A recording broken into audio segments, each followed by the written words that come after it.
Romanos capítulo 16, versículos de 1 a 16. Vamos ler a palavra do Senhor, meus irmãos. Diz assim o texto: Recomendo-vos a nossa irmã Febe, que está servindo a igreja de Cencreia, para que a recebais no Senhor como convém aos santos, e a ajudeis em tudo o que de vós vier a precisar, porque tem sido protetora de muitos, e de mim inclusive. Saudai Priscila e Áquila, meus cooperadores em Cristo Jesus, os quais pela minha vida arriscaram a sua própria cabeça, e isso lhes agradeço. Não somente eu, mas também todas as igrejas dos gentios. Saudai igualmente a igreja que se reúne na casa deles. Saudai meu querido Epêneto, primícias da Ásia para Cristo. Saudai Maria, que muito trabalhou por vós. Saudai Andrônico e Júnias, meus parentes e companheiros de prisão, os quais são notáveis entre os apóstolos, e estavam em Cristo antes de mim. Saudai Ampliato, meu dileto amigo no Senhor. Saudai Urbano, que é nosso cooperador em Cristo, e também meu amado Estaques. Saudai Apeles, aprovado em Cristo. Saudai os da casa de Aristóbulo. Saudai meu parente Herodião. Saudai os da casa de Narciso, que estão no Senhor. Saudai Trifena e Trifosa, as quais trabalhavam no Senhor. Saudai a estimada Pérside, que também muito trabalhou no Senhor. Saudai Rufo, eleito no Senhor, e igualmente a sua mãe, que também tem sido mãe para mim. Saudai Assíncrito, Flegonte, Hermes, Pátrobas, Hermas e os irmãos que se reúnem com eles. Saudai Filólogo, Júlia, Nereu e sua irmã, Olimpas e todos os santos que se reúnem com eles. Saudai-vos uns aos outros com ósculo santo. Todas as igrejas de Cristo vos saúdam. Amém. Muito bem, irmãos. Vamos reler aqui o versículo 2, e aí você já pode gravá-lo para que nós leiamos também ao final, ao encerramento desse momento aqui. Vamos ler o versículo 2, todos juntos? Vamos lá? Para que a recebais no Senhor como convém aos santos, e a ajudeis em tudo que de vós vier a precisar, porque tem sido protetora de muitos, e de mim inclusive. Vamos orar mais uma vez? Senhor Deus, nós te pedimos que o ensino da tua palavra seja claro ao nosso coração, e que tudo aquilo que pudermos aprender do Senhor nesta manhã possa também ser aplicado, possa também ser vivenciado, possa também ser desfrutado por todos nós. Eu quero orar ao Senhor mais uma vez pedindo pelo teu Espírito, para que Ele mesmo nos conduza pelo entendimento desse texto, e assim que Ele também nos ajude a praticá-lo. Nós oramos em nome de Jesus. Amém. Irmãos, essa é uma parte, não só das cartas, mas também de todos os outros textos que trazem nomes, como as cronologias lá de crônicas e todas as genealogias, os nomes, quem é filho de quem é pai de quem. E uma vez alguém já parou para pensar e já tentou concluir a esse respeito o seguinte: isso é palavra de Deus também? Esses textos que aparentemente vão citando nomes, vão colocando pessoas, vão falando sobre as famílias, qual é a relevância disso para aquilo que nós podemos aprender do Senhor e que tipo de lição nós podemos tirar daqui? Eu acredito que quando você leu esse monte de nomes aqui, todos eles inclusive de origem grega, porque Paulo estava falando para um público que não só falava esse idioma, como também estava localizado naquela situação territorial onde nós conhecemos hoje como Grécia.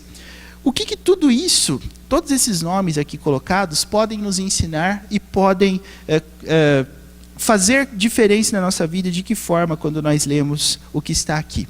Eu acredito que uma das abordagens que poderia ser feita é se nós fôssemos pesquisar na palavra de Deus, nome por nome, ver quais deles foram citados em outros textos, quem são essas pessoas que Paulo citou, como eles conheceu, como aconteceu esse contato com eles. E se você fosse fazer isso, como efetivamente eu fiz, para que eu pudesse dar essa aula aqui a vocês, eu acredito que o único nome que você vai, os únicos, melhor dizendo, que você vai encontrar fora aqui desse momento da carta de Paulo aos Romanos é Priscila e Áquila. Priscila e Áquila são citados na primeira carta aos Coríntios, e inclusive porque eles moravam lá. Quando Paulo fala da igreja que se reúne na casa de Priscila e de Áquila, provavelmente ele estava falando da igreja dos coríntios ou mesmo dos primórdios da igreja, porque a carta aos Romanos é sempre, se você fosse observar a cronologia das cartas, Romanos é a última que Paulo escreveu antes da prisão. Então, a igreja dos coríntios já existia, muito embora a primeira e a segunda carta aos coríntios venham depois da carta de Romanos na Bíblia, a cronologia delas mostra que Romanos foi escrita por último. Então, toda aquela situação dos coríntios já estava acontecendo, já acontecia, e Priscila e Áquila, portanto, era um casal que já estava há bastante tempo nesse trabalho do Senhor. E se nós fôssemos pesquisar nome por nome, nós teríamos muita dificuldade, porque além desse de Priscila e de Áquila, que são encontrados em outros textos, você não vai ter nenhum outro que é citado em outro lugar nas cartas que Paulo escreveu. E aí você vai encontrar também alguns nomes bem estranhos, né? A gente vai ver, por exemplo, no 12, Trifena e Trifosa. Muito provavelmente são irmãs, né? São duas mulheres. E provavelmente eram falecidas também, porque Paulo fala no versículo 12 que elas trabalhavam no Senhor. Então, quem sabe você esteja olhando assim para essa lista de nomes e pensando, nossa, como é que um pai e uma mãe dão um nome desse para uma criança, né? Trifena, Trifosa, duas irmãs gêmeas provavelmente e tal. Mas aqui, meus irmãos, o objetivo é justamente nós tentarmos entender por que o apóstolo Paulo fez essa citação aqui a esses nomes e por que ele queria que todos os irmãos lá de Roma e também nós, porque cremos que essa parte da carta é inspirada por Deus também, qual que era o objetivo dele em citar nome por nome e colocar esses nomes aqui eternizados nas páginas da palavra. Antes de nós falarmos sobre esses aqui em específico, me permita dizer a você que Paulo fazia isso mesmo.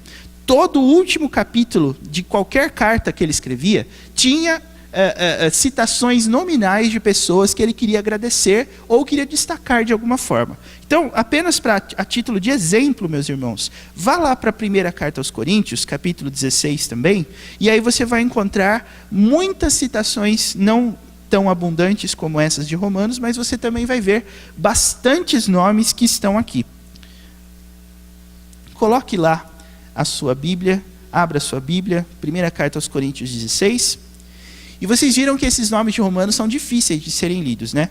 Os de Coríntios não são tanto assim, mas me permitam que nós possamos conhecer esses nomes agora. Alguém quer arriscar ler o versículo 15 de 1 Coríntios 16? Tem um nome difícil aí, viu?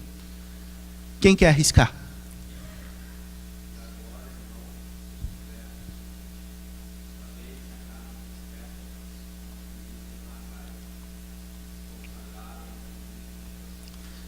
Veja, você tem aí a citação a Estéfanas, né? E o que nós sabemos a respeito dele é que a casa dele foi, o texto chama aqui de as primícias da Acaia. Ou seja, quando o evangelho começou a seguir sentido oriente, essa foi a primeira casa que houve conversão. A Acaia, meus irmãos, era um território próximo da Macedônia. Então, quando você vê Paulo citando essa região, Paulo estava entendendo que o evangelho estava avançando. Em Romanos, aquela região da Acaia já tinha igrejas formadas, mas quando ele escreveu essa primeira carta, Estéfanas foi justamente aquele que começou o movimento.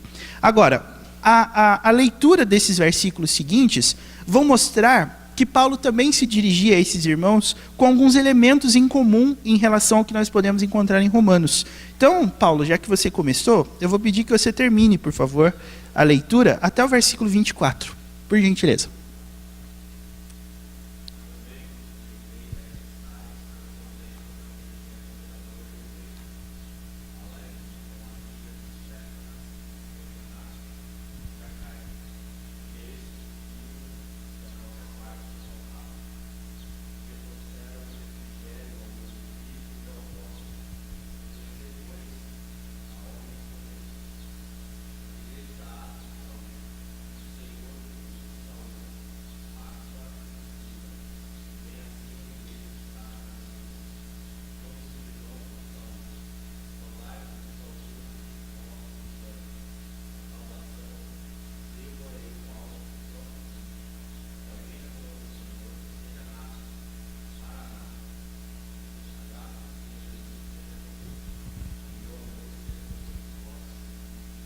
Muito bem.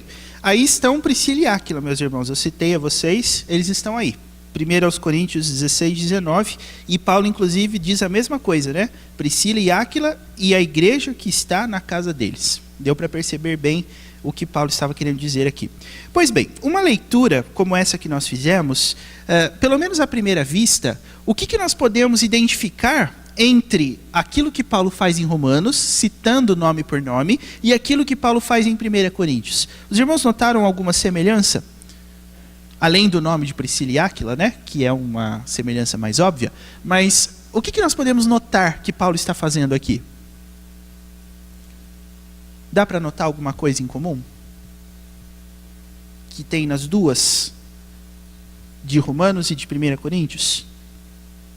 Outra coisa que também é óbvia, que eu acho que os irmãos perceberam, é que tanto o texto de Romanos 16, 16 e tanto o texto de Coríntios 16, 20 citam um negócio chamado ósculo santo. Vocês perceberam isso?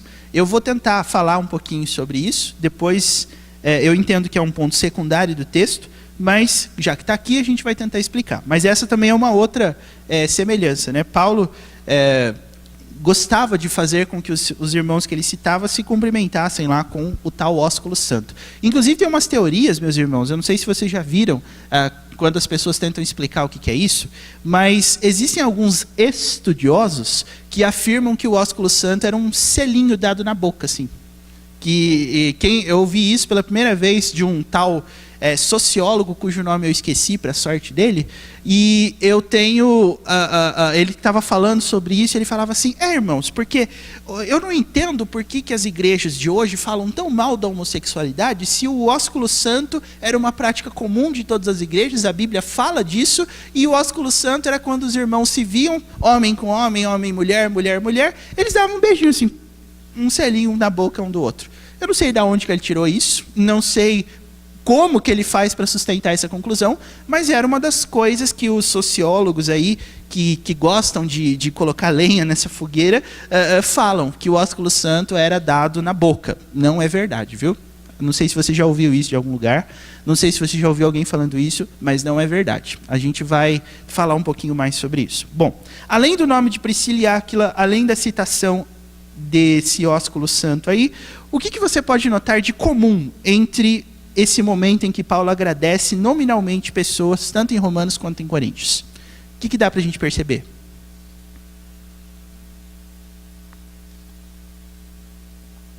Não dá para perceber nada, irmãos? Puxa vida. Opa, muito bem. Que eles se reuniam nas casas, isso é importante também a gente notar, né? O ponto é que Paulo destaca como que a igreja começa, né? Ela sempre começa com uma família e sempre na casa de alguém. E aí quando você tem o templo, as pessoas vão ao templo, mas a igreja não deixa de existir quando não tem templo. Eles também se reuniam lá nas casas, e a igreja lá que tinha na casa de Priscila e Áquila resistiu ao tempo, porque Paulo cita essa igreja tanto em 1 Coríntios quanto em Romanos. Nós entendemos que há uma diferença de quase 20 anos entre as duas cartas. Então, era uma igreja que estava lá firme e forte, né? Mais alguma coisa que dá para a gente notar, meus irmãos? Sim.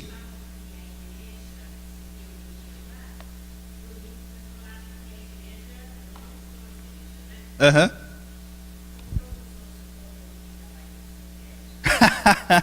É por isso que eu gosto de pergunta assim, viu, dona Rose? Quem tiver pergunta assim, pode fazer, porque esse é o momento, né? O que nós entendemos... Aliás, posso segurar um pouquinho só, dona Rose? Só um pouquinho? Só para eu poder achar mais elementos aqui? Mais coisas que os irmãos querem destacar sobre o que pode ser encontrado tanto em um quanto em outro?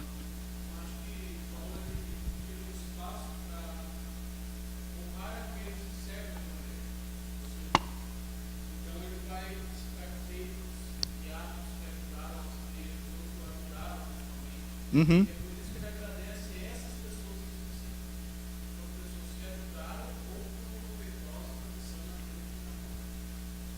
Sim, também é algo que pode ser percebido. Outra coisa que eu acho importante também notar, meus irmãos, é a citação a mulheres. Tem gente que adora falar que a Bíblia é machista ou que a Bíblia não valoriza as mulheres. Mas vocês perceberam tanto de mulher que é citada por Paulo em Romanos e em Coríntios? E com um detalhe específico que também tem esse ponto que é cultural daquela época. Hoje, quando você vê, por exemplo, uma mulher servindo na igreja, você vê isso com uma naturalidade maior, porque você pensava que naquela época a mulher não tinha todo aquele espaço. Como não, gente? Aqui, quando a gente chegar em Romanos, a gente vai perceber o que essas mulheres faziam na igreja, tá? E com um detalhe também bastante curioso. A mulher ia sem o marido, muitas vezes. Então, quando você vê uma mulher sem marido, que estava lá, trabalhando na igreja, qual era o conselho que o apóstolo Paulo dava para elas? Você vai encontrar isso, e isso é um parênteses que eu estou abrindo, tá, irmãos? Mas Paulo vai falar sobre isso em 1 Coríntios 7. Se você for observar lá o que está escrito, pode abrir lá, fazendo favor, 1 Coríntios 7, Paulo vai colocar e abordar essa questão, porque esse era o caso de muitas pessoas que trabalhavam na igreja. Às vezes a mulher não tinha marido crente, e aí você tem um impasse dentro da casa, e Paulo vai aconselhar justamente o que fazer nesse ponto.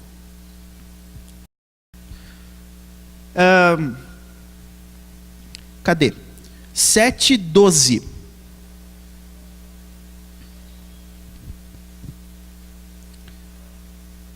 7:12 em diante. Olha só o que Paulo diz.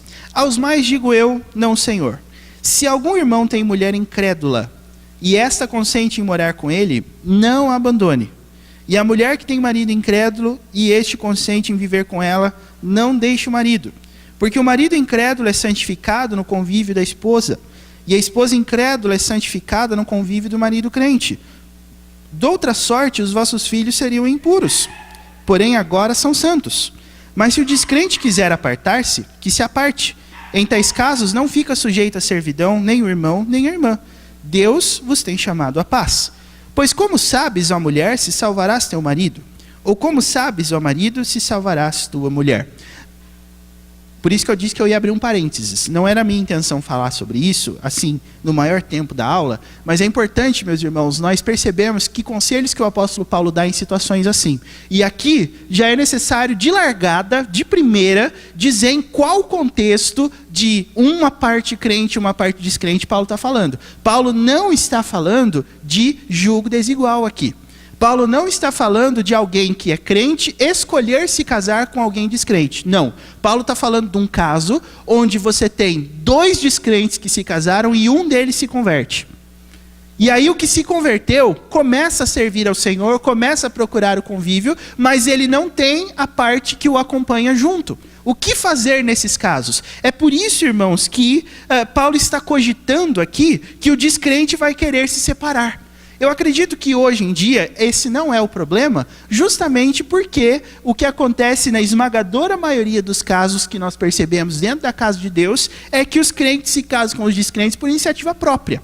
Naquele tempo, esse não era um ponto, porque aquele tempo você tinha pessoas que estavam envolvidas em contextos culturais idólatras. Então, se a pessoa era descrente, não é porque ele não tinha, entre aspas, religião nenhuma. É porque ele já estava comprometido com outro tipo de visão religiosa, que era o panteão de deuses gregos e etc. Paulo vai dizer, então, se você se converteu, mas o seu cônjuge não se converteu, não separe. Por quê?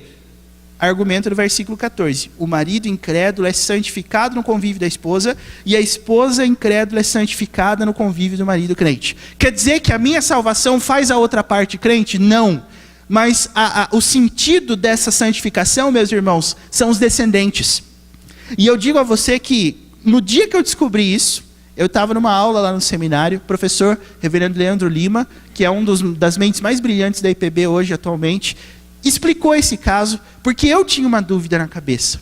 Porque em várias vezes você tinha, por exemplo, lares nos quais há julgo desigual, e os filhos estão lá crentes.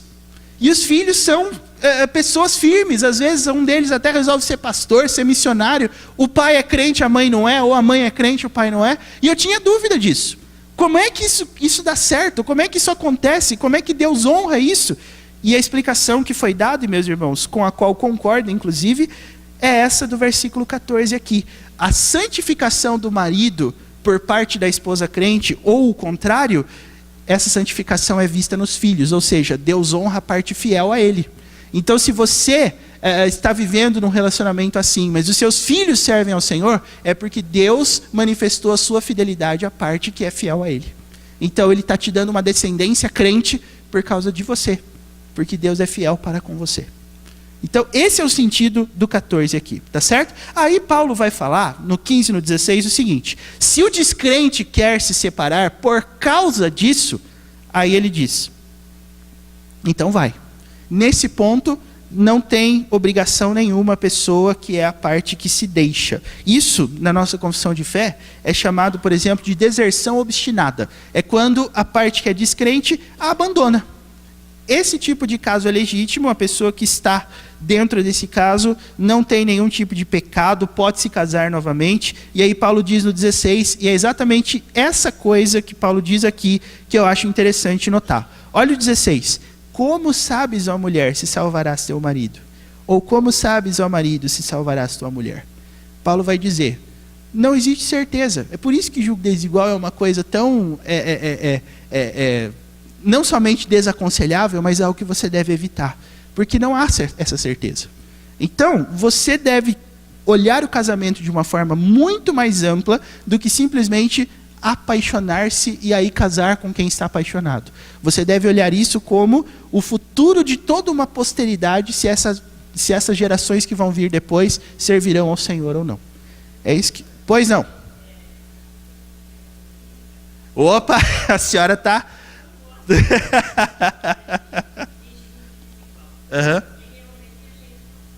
Uhum.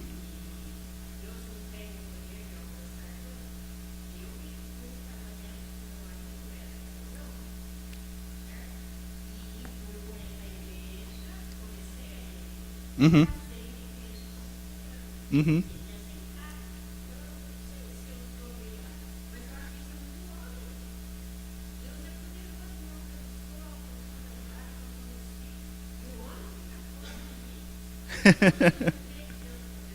Perfeitamente.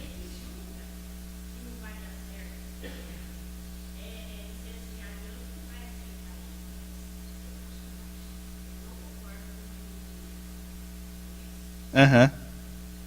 Hoje a senhora está aqui, tá aí, dona Rose? Que é isso? Eu vou chamar no conselho, dona Rose. Não, é assembleia pública hoje. Não é assembleia, mas nós estamos aqui em público. Sim. Mas eu também digo uma outra coisa para a senhora, posso? O meu lar também. Meu pai era parte descrente. Hoje ele é crente, né? Oi? Aham. Sim. Sim.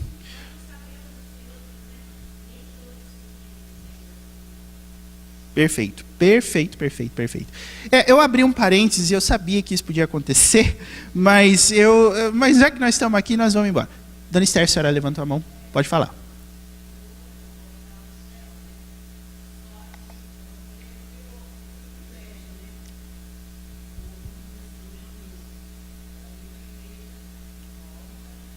Uhum.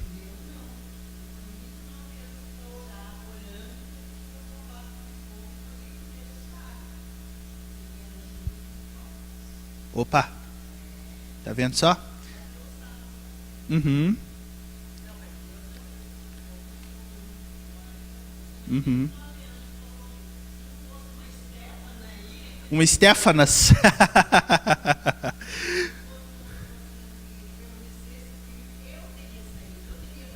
Aham. Bom, gente, como eu disse, eu abri o parênteses, então se mais alguém quiser falar, fique à vontade para falar. Eu tenho posição sobre isso, bem clara, bem definida, eu vou tentar argumentar biblicamente a minha posição. Não discordo de nada que vocês falaram, tá? Viu, dona Rosa? Nós não vamos brigar por causa disso. Não, não vamos, eu não gosto dessa briga, eu não gosto. Mas eu vou tentar expor um ponto bíblico, e esse é o ponto bíblico que eu acho que norteia a opinião de todos nós pela palavra, tá bom? Porque a Bíblia é o melhor argumento sempre. Quando a Bíblia fala, a gente tem que se calar. Então é isso que a gente vai ter que fazer. Ah, tá.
Uhum. Uhum.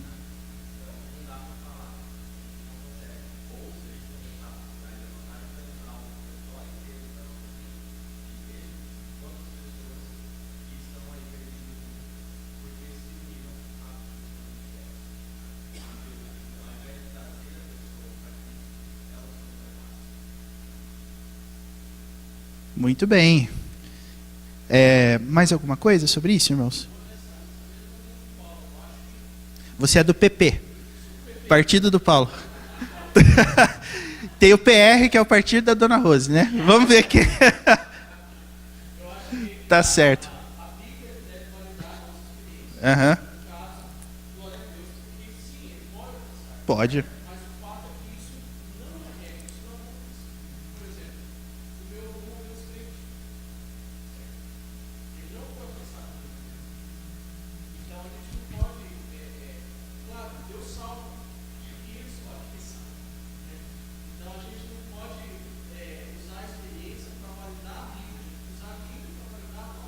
Uhum. Uhum. Uhum. Uhum. Beleza? Alguém quer fundar um partido novo aí, gente? Ou vamos com esses dois existentes já? Então, tá, qual que é o número do PT, do PP e do PR aí, gente? Tá certo. Bom, deixa eu tentar então, já que ninguém mais quis falar, a minha tentativa aqui agora não é da gente encerrar a discussão, mas é da gente... A aula ia passar por isso mesmo, porque esse era um dos pontos que eu ia colocar.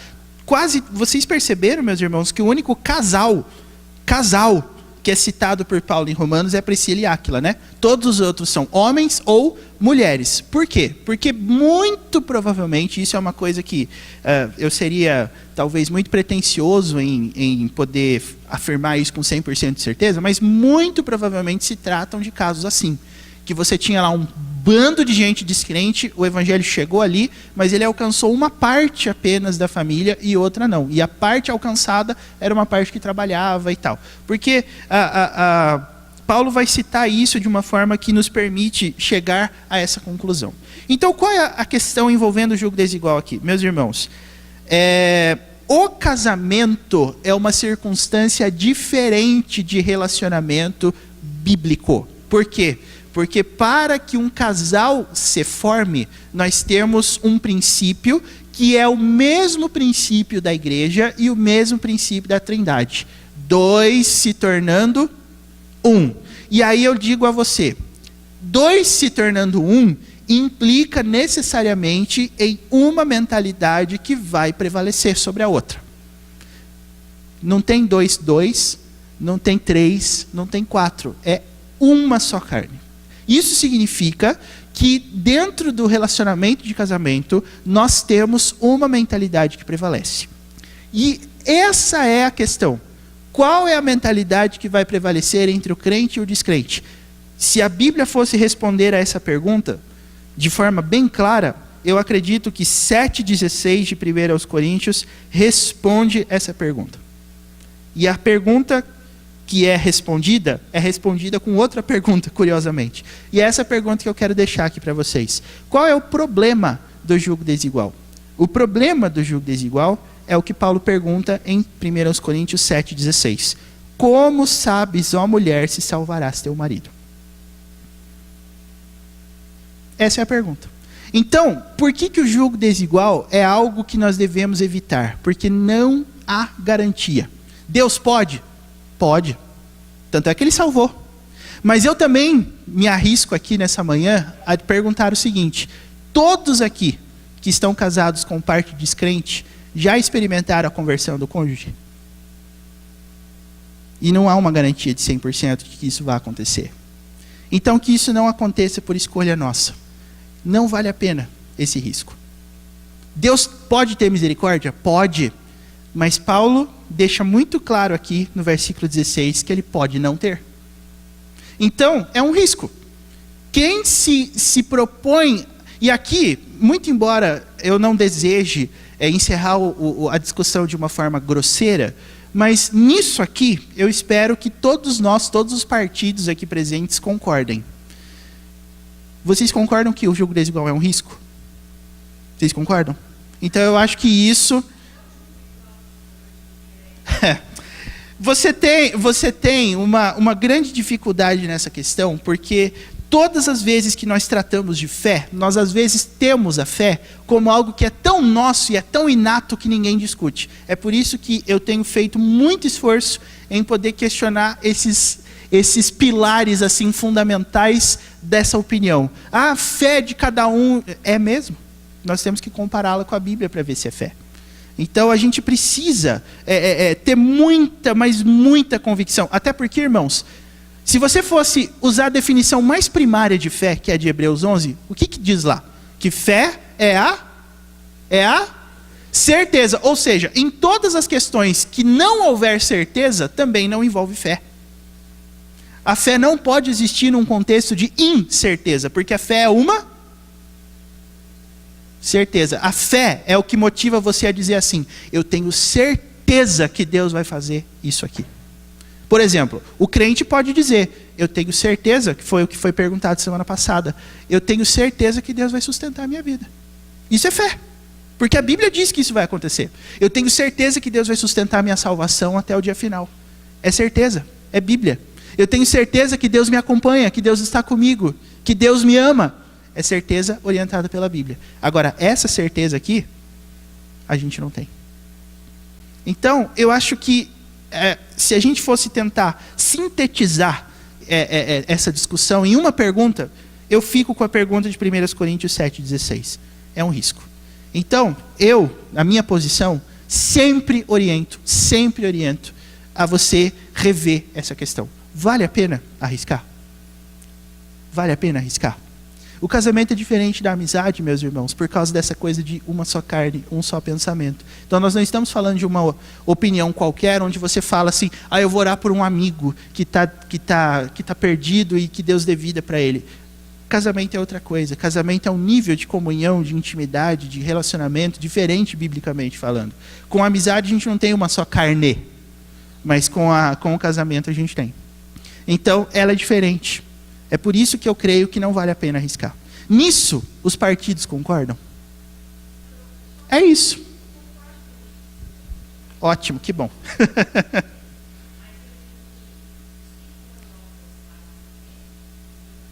Claro.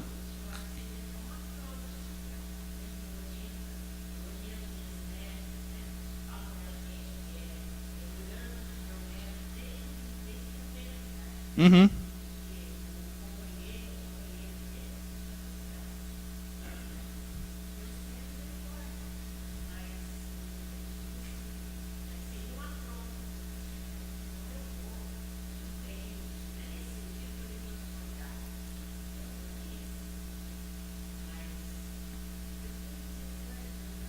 Uhum.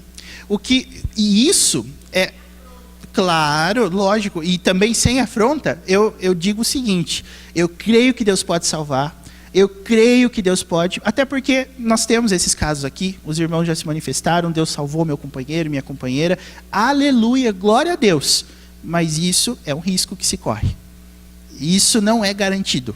Então, por não ser garantido, eu acho que não vale a pena. Então, muito longe de dizer que você está condenando a si mesmo. Eu acho que você está correndo um risco. Esse é o ponto. O meu ponto é esse. E se é um risco, não vale a pena. Essa é a minha posição, tá bom? Então, eu podia dizer assim: não, todo mundo que casa em jogo desigual está condenado. Irmãos, não é isso que a Bíblia fala. Todo mundo que está em julgo desigual vai orar e Deus vai converter a parte descrente. Também não é isso que a Bíblia fala. O que a Bíblia fala é que é um risco. Então, a gente tem que correr o risco. E como o próprio... Meus irmãos, para mim, o ponto que nós temos que considerar nessa questão é que o apóstolo Paulo, tem dimensão de quem era o apóstolo Paulo? Ele faz essa pergunta para a igreja: como é que você sabe, mulher, que Deus vai salvar o seu marido? O apóstolo Paulo faz essa pergunta. Porque ele, como apóstolo Paulo, poderia dizer: não, vai embora, siga em frente, tenha fé. Mas para Paulo essas coisas aqui não tem nada a ver com fé. Tem a ver com um princípio que a gente tem que seguir. Até porque eu acredito, todos vocês que vieram de um lar em julgo desigual, vocês gostariam que os seus filhos, as suas filhas, os seus netos e todo mundo que está relacionado a você de alguma forma, casasse com um crente, não é? Então eu acho que esse é um outro argumento também muito bom que a gente pode usar. A gente prefere que se una a crente. É um risco. Irmãos, vocês que vieram de casamentos em julgo desigual, eu falo, eu sou um fruto de casamento em julgo desigual. Quando meu pai casou com minha mãe, ele não era crente. Agora ele é.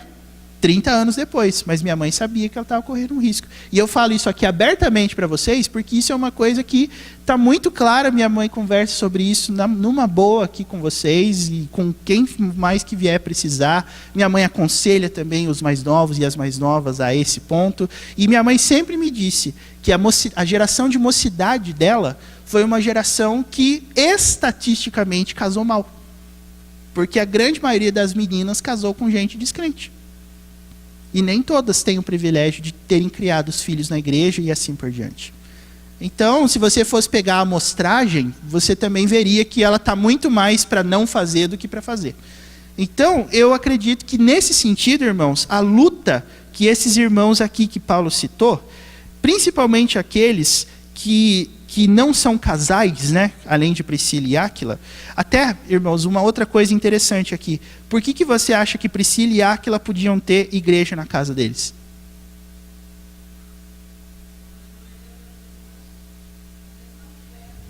Nenhum outro tinha, só eles que tinham. Por exemplo, se você fosse pegar aqui o Herodião, que é citado no versículo 11, e os da casa de Narciso, eles não podiam ter uma igreja na casa deles, mas Priscila e Áquila podiam. E tinham. E isso, agora sim, eu vou responder aquela situação que a dona Rose colocou. O que acontecia ali, dona Rose, não é que a igreja se reunia, por exemplo, na casa deles, longe do templo. Mas o que acontecia aqui é que o trabalho que eles sustentavam, Priscila e Áquila, era um trabalho onde provavelmente ainda não existia um lugar construído, formal, para que eles pudessem se reunir. Então a igreja que estava ali, era os crentes daquela região que foram alcançados e eles eram sediados, por assim dizer, na casa de Priscila e Áquila. Então eles eram igreja reunidos. Eles eram igreja porque eles se reuniam, porque eles prestavam culto, porque eles tinham na casa deles o lugar onde eles podiam se reunir. Provavelmente porque ainda não tinha essa situação de templo construído. Então o que estava acontecendo ali não era uma reunião de 1, 2, era a reunião da igreja. A igreja estava ali. Então a igreja constituída de 20 pessoas, de 30, ou de 2 ou de 3, era a igreja, porque eles estavam reunidos. Sim. Como é que é? Ah, é? Ah, desculpa, eu não tinha visto. Então, primeiro as damas. Ah, é?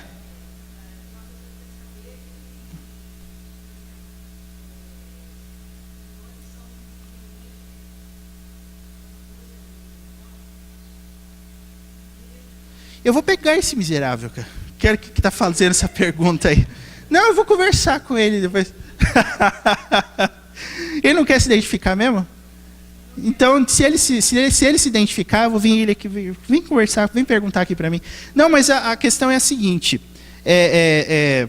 Se as religiões diferentes forem uma bíblica e a outra não bíblica, Se as religiões diferentes forem centralizadas na Bíblia e tiverem pontos secundários em discórdia, aí, acredito, está dentro da mesma fé. Então, se, por exemplo, a discussão dentro da religião for assim, a quantidade de água com a qual se batiza, vai firme, porque todo mundo crê no batismo, todo mundo crê que o batismo é feito em nome de Jesus, todo mundo prega a Bíblia de maneira cristocêntrica, então, vai embora.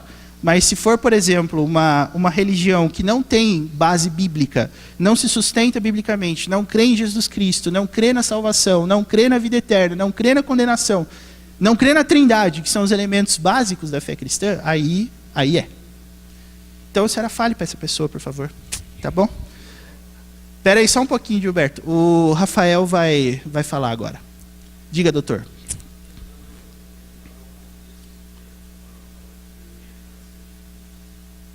Ah, tá, de Josué 24? Tá. Uhum. Ah, tá. É Josué 24:16.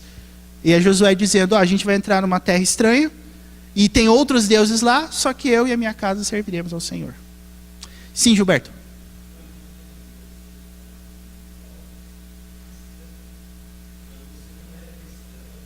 É que eles são exclusivistas, né? Eles acham que só eles...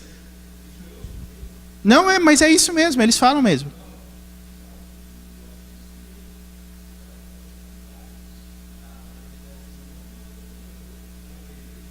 Uhum.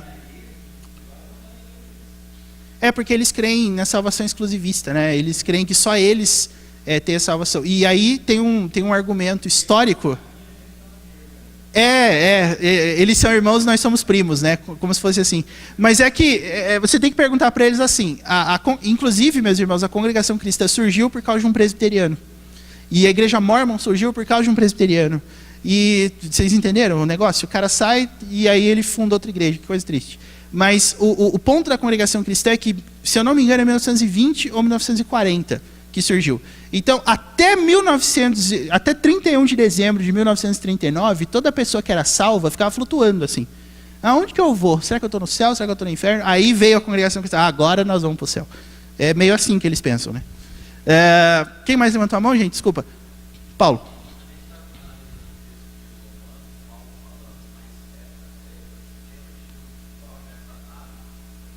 Opa!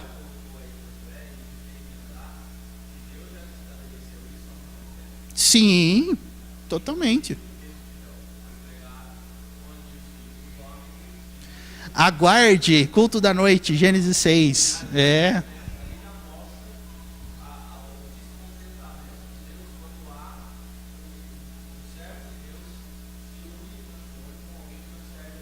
Uhum.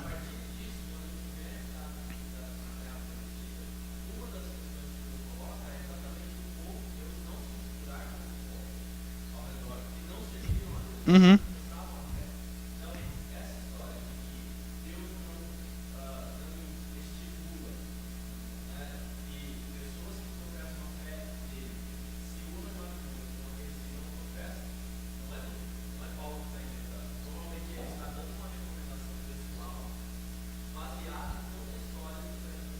Sim, de maneira absoluta. É por isso que em 1 Coríntios 7:16, olha, desculpa, não é 16 não, é o...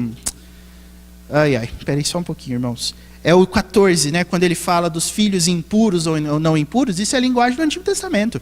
Isso é bem claro, bem manifesto. É coisa do Antigo Testamento mesmo. Até porque o Antigo Testamento está cheio de exemplos de casamento em julgo desigual, né? Por exemplo, Sansão e Dalila. Você tem Abraão e Agar. Você tem, inclusive, Abraão e Agar geraram Ismael, que gerou os árabes, que são inimigos mortais dos judeus, que eram filhos, que eram descendentes de Isaac, que era o filho legítimo de Abraão e tal. Então tem muitos argumentos nesse sentido realmente. E eu explorei essa questão do julgo desigual em Gênesis 6 no domingo passado, que é a parte do sermão que já está disponível lá no canal da igreja. Depois os irmãos podem olhar lá bem certinho. Hoje eu vou continuar o texto falando de outras coisas, mas essa parte eu já falei semana passada. Sim, claro. Uhum. De autor anônimo também? Tá bom.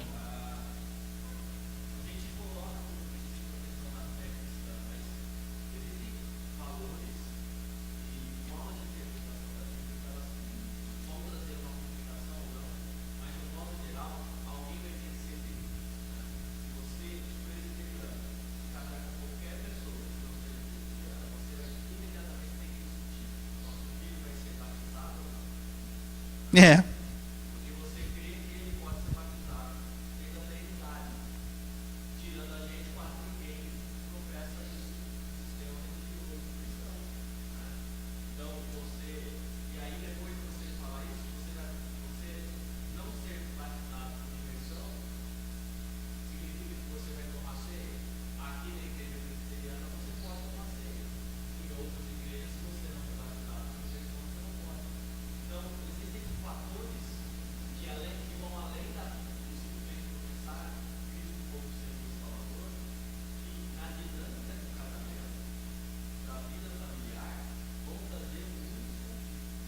Sim, é verdade.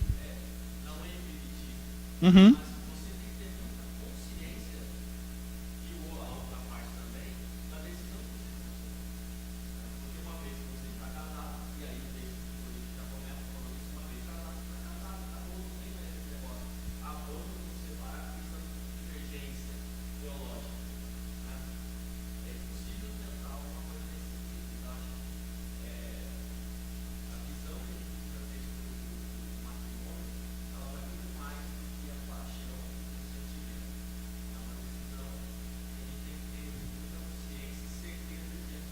Uhum. E é por isso que eu acredito que eu argumentei nesse sentido. Paulo não usa o argumento da fé para sustentar o julgo desigual ou não. Para Paulo isso não tem nada a ver com fé. Justamente porque fé é convicção e julgo desigual não tem. Não envolve convicção. Você não tem essa convicção, né? E irmãos, como eu disse, foi um parênteses que foi aberto. O sentido da aula era explorar isso, mas não tão detidamente. Mas eu fiquei bastante satisfeito de todos aqui terem falado, expressado sua opinião sobre esse assunto. É importante, muito importante, porque o casamento é a união de Cristo com a igreja, né? E aí você percebe também uma outra situação pela qual importa que a gente pense nisso de uma maneira muito bem clara. Se o casamento é a união de Cristo com a igreja, obviamente aí você já tem uma especificação, né? Bom, pela questão do tempo, irmãos, eu vou suspender a discussão por enquanto, mas os representantes dos partidos podem me procurar para um novo debate. a gente marca outro aí com réplica, tréplica e todas as coisas que forem necessárias. Não, estou brincando, mas esse tipo de coisa tem que acontecer na igreja mesmo, viu, irmãos? Tem que acontecer. Eu estimulo vocês a fazerem isso e a transformarem a aula num momento assim, porque é produtivo. Eu acredito que todos aqui, mesmo os que não falaram, foram abençoados pela discussão, né? Amém? Que bom, fiquei convicto com o amém de vocês. Então, eu queria agora voltar lá para o texto de Romanos e tentar caminhar um pouquinho mais aqui com vocês sobre isso. Então, vamos voltar lá, por favor? Primeiro a gente vai falar Coríntios. Romanos 16, que é o texto que a gente tem. Eu vou tentar agora proceder a algumas coisas que a gente pode encontrar aqui. Bom, eu destaquei a questão do ósculo santo, vai ter que ficar para depois, provavelmente, viu, irmãos? Mas semana que vem, quando eu voltar nisso, eu posso explicar. Mas o que a gente pode perceber aqui que Paulo faz é que, primeiro, ele destaca, como a gente já falou, apenas um casal, apenas uma família, e todos os outros são citações de indivíduos que não eram unidos aí, porque não tem a parte descrente não é citada. Então a gente pode perceber que esse era o caso de quase todas as mulheres, além de Priscila, que acontece aqui. Mas o que nós podemos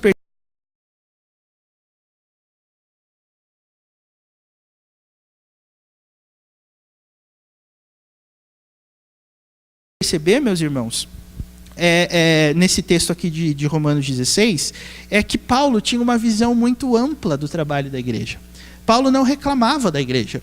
Inclusive porque a gente já viu, aqui no capítulo 15, Paulo faz algumas afirmações sobre a igreja que mostram como era elevada a visão que ele tinha. Eu sempre vou citar, quando esse assunto vier aqui à discussão, Romanos 15, 14. Paulo diz assim, olha como as coisas de fé são mais claras, né? Romanos 15, 14 diz assim, e certo estou, quer dizer, fé. Percebeu? E certo estou, meus irmãos, sim, eu mesmo a vosso respeito, de que estáis, o quê? Possuídos de bondade, cheios de todo conhecimento e aptos para admoestardes uns aos outros. Quer dizer, Paulo via a igreja como uma comunidade preparada para cumprir isso. E para ele era nisso que se resume missões. Bondade mais conhecimento igual a admoestação. Então, essa conta Paulo percebia na igreja de Roma. E aqui ele vai falar sobre cada irmão que contribuiu para que esse assunto viesse, então, a ser concluído, a ser verificado na igreja. E aí Paulo começa, e eu acredito que, fora Priscila e Áquila, a pessoa que tem mais destaque aqui, em Romanos 16, é Febe. Tem alguns defensores do diaconato feminino que falam que Febe era diaconisa. Por quê? Porque diz o texto aqui no 16:1, Recomendo-vos a nossa irmã Febe, que está servindo a igreja de Cencreia. Eu não sei de onde que isso significa que Febe era uma diaconisa, mas as pessoas às vezes argumentam isso. Aí elas falam assim, vão usar o argumento exegético. Mas o senhor não pode esquecer, pastor, que esse verbo servindo aí, se você for olhar lá no grego, o verbo que está aí é o verbo diakonoi, que significa servir. E aí? Diakonoi, diakonos, que é aquele que serve, o diácono, como é que faz agora? O contra-argumento é o seguinte, sabe quem mais na Bíblia é chamado de diakonoi? Ou servo? Adivinhe. Jesus. Jesus era diácono. Se você fosse colocar essa questão no sentido assim de cargo, você estaria num mato sem cachorro, porque o Novo Testamento chama muita gente de diakonoi, que é aquele que serve, ou os que servem, porque diaconó é plural, né? Diaconós que seria o singular. Então não, Febe não era diaconisa, mas sim, ela servia. E aí eu pergunto a você, como que ela servia? E veja o que essa irmã fazia, meus irmãos, para a igreja de Cristo. Versículo 2 fala assim, Paulo está falando sobre Febe no sentido de que a igreja de Roma devia recebê-la lá e dar a ela um tratamento digno. E ele fala no versículo 2, que é o versículo que a gente vai ler aqui no final. Para que a recebais no Senhor como convém aos santos e a ajudeis em tudo que de vós vier a precisar. Que tipo de ajuda vocês acham que aquela mulher precisaria? Eu acredito que a resposta para essa pergunta é a sequência do versículo. Paulo vai dizer, ela me ajudou, porque tem sido protetora de muitos e de mim, inclusive. Meus irmãos, Paulo chama uma mulher de protetora. Não é? Aí você pode pensar, nossa, Febe devia ser uma mulherzona, daquelas bem forte assim e tal, que podia trabalhar no exército romano. Não tem nada a ver com isso. Mas qual era o sentido dessa proteção que Febe dispensava a Paulo? Inclusive não só para Paulo, porque ele diz aqui, tem sido protetora de muitos. Né? O que essa irmã fazia para proteger? O que você acha? Orava. Desculpa. Recebia em casa. Que mais? Cuidava. Ninguém falou a que eu acho mais provável.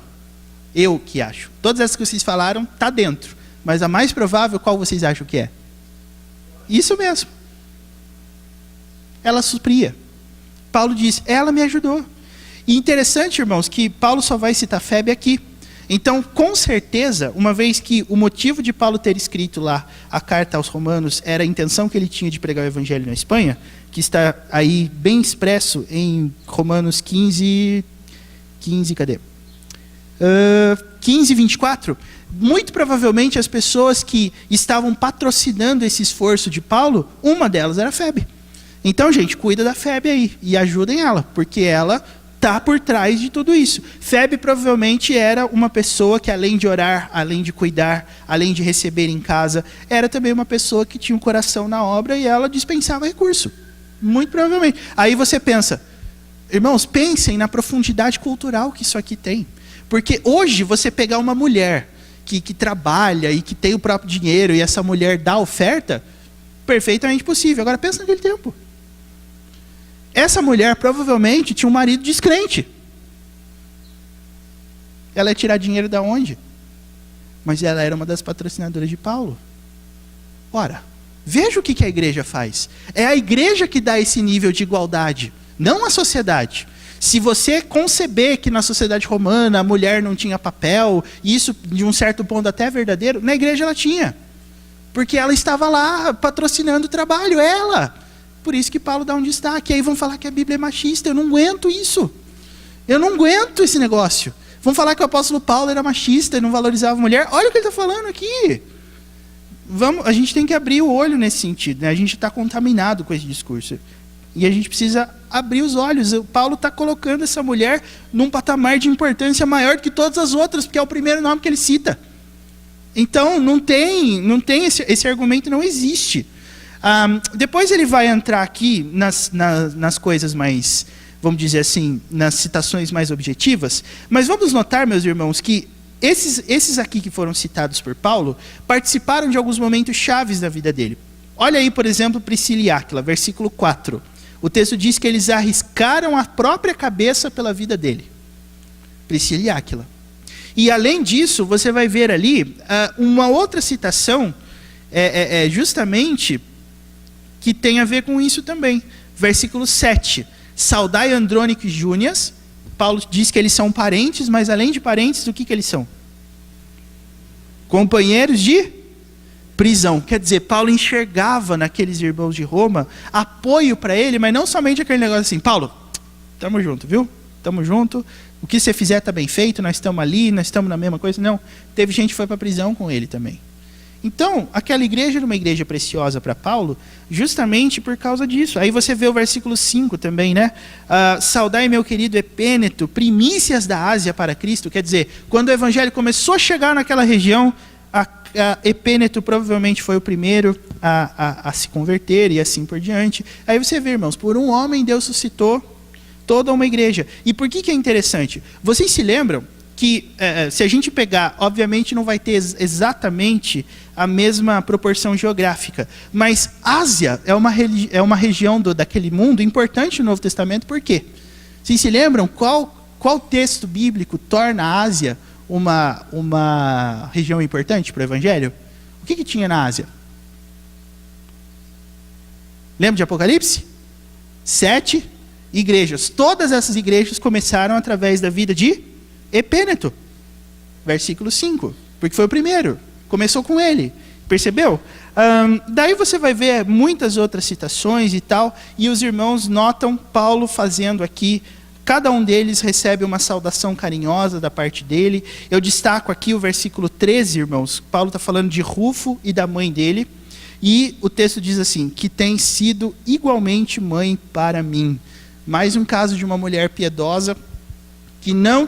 E aí eu lembro de novo para vocês. Uma mãe piedosa, uma mulher piedosa que não tinha marido crente, mas ela era uma mulher preciosa porque acolheu a Paulo e assim por diante.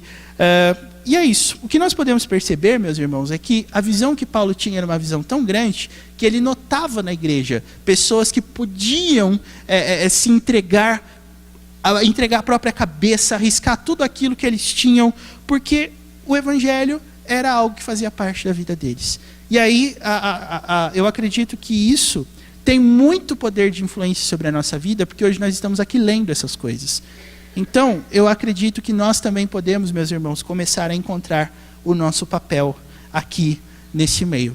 Talvez você não tenha condições de hospedar a igreja, de patrocinar missões, mas alguma coisa no corpo você tem que fazer. Alguma coisa no corpo você tem que desprender da sua parte. A nossa igreja, meus irmãos, o objetivo dela é que quando nós nos lembrarmos dela, nós nos lembremos exatamente como Paulo se lembrava dos romanos. Olha quanta gente ele cita aqui, gente importante para ele. Gente que contribuiu decisivamente para o avanço do evangelho. Que essa seja a realidade que a gente encontra também na nossa igreja, em nome de Jesus. Amém. Vamos encerrar então, meus irmãos?